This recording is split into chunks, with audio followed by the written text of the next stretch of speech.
Well, I see this as heartbreaking. It's tragic.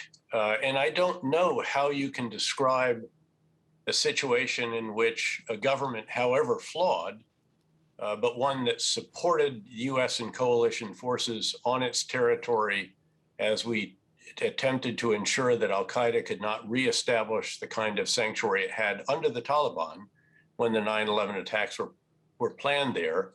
That is replaced by an ultra-fundamentalist Islamist emirate and the very Taliban, who again allowed Al-Qaeda to have that sanctuary that led to our entry into Afghanistan after the 9/11 attacks. I don't know how you can describe that as anything other than disastrous.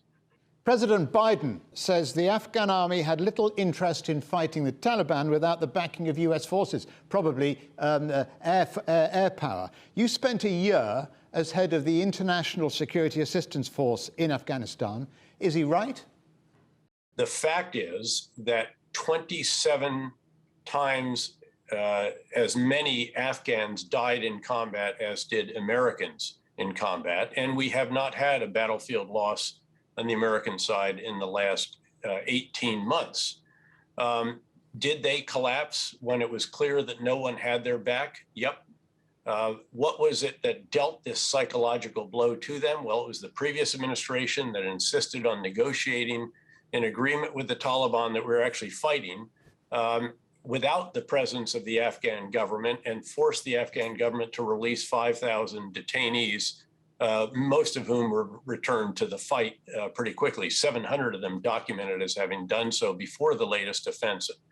We announced our withdrawal. We did actually withdraw, and then we also withdrew our contractors, some 18,000 of which kept the Afghan Air Force flying. These are US-provided helicopters and planes, quite sophisticated. And the result of the lack of operational readiness of those times, the erosion of their capability over time, meant that they couldn't get the commandos and the emergency resupply and close air support out to those who were under pressure all around the country.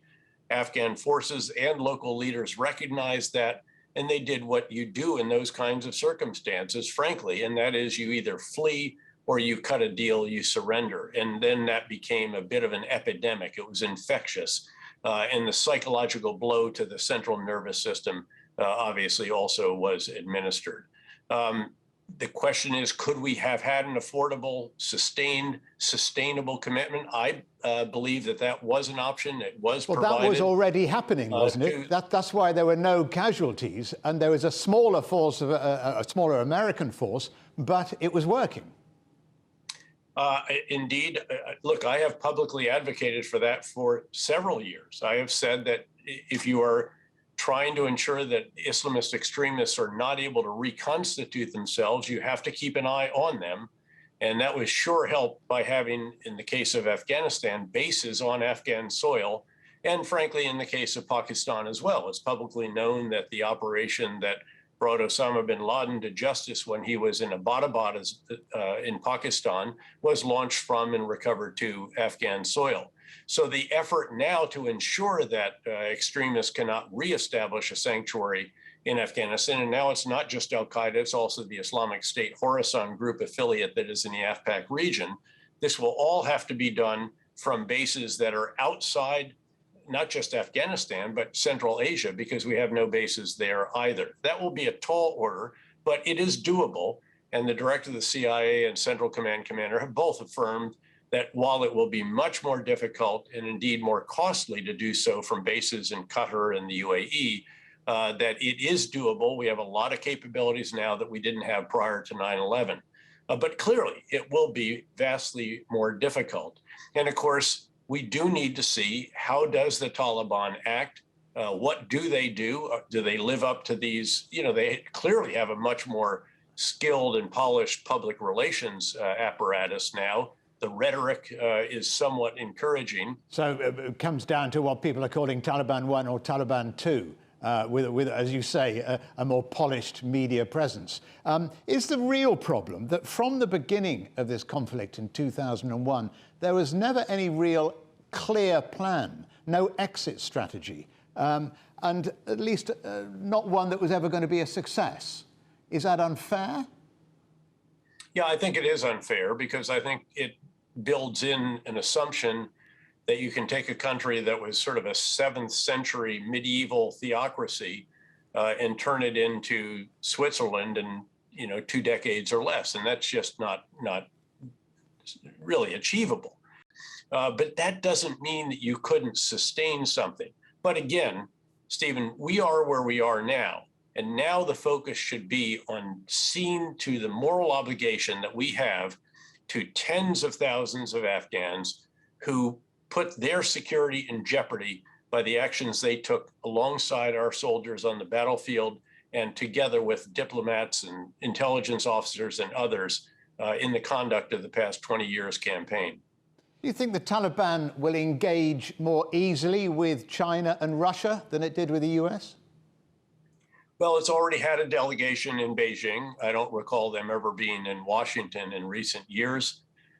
They have had communications with Russia. China will certainly wait and see. They have long wanted to exploit we assessed, when I was the commander on the ground, $2 trillion worth of minerals that are in the Afghan soil. They tried to do copper mining just south of Kabul and Logar province, but basically left that after they were on the receiving end of what presumably were Taliban rockets and mortars. But if the Taliban can establish security, since they were the source of insecurity in the past, you might actually see some of the more ambitious projects that were dreamed of in past years, but never possible, such as the Turkmenistan, Afghanistan, Pakistan, India natural gas pipeline.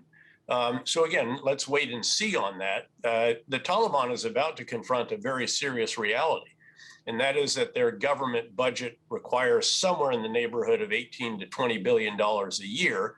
And without US and Japanese and other major donors funding, they're going to have a very substantial budget shortfall. And yes, they do control the poppy. They do have, a major export crop, albeit illegal, that they have controlled and has been a source of revenue.